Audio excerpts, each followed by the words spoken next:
John, Peter and Leslie will be lighting up the skies outside Television Centre with the beam of a World War II searchlight in Blue Peter at 5:05.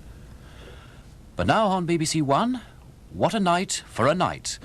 Another adventure for Doctor Who.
The story begins in the shivering cold mountains of Mount Everest in the not-too-distant future, as a group of scientists explode the ground to find a cave. Inside, something lurks, with the expedition ending with a man going missing.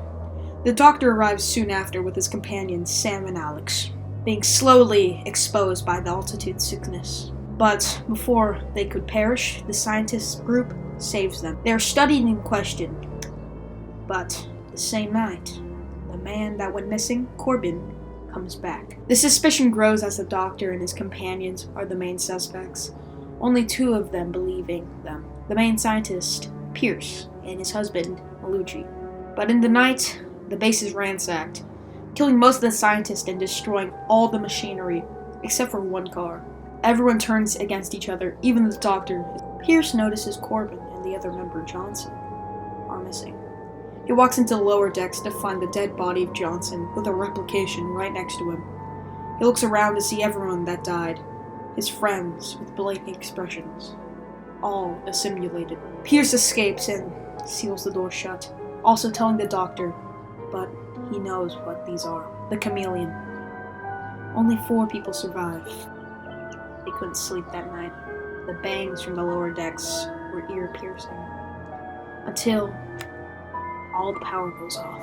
The Chameleons begin to form into their faceless corpses, injuring Sam after protecting Alex from their attack. The only way out was to grab the car and hurry to the Tardis. But in the frenzy, the Doctor and Mallucci run into the cave to find dynamite.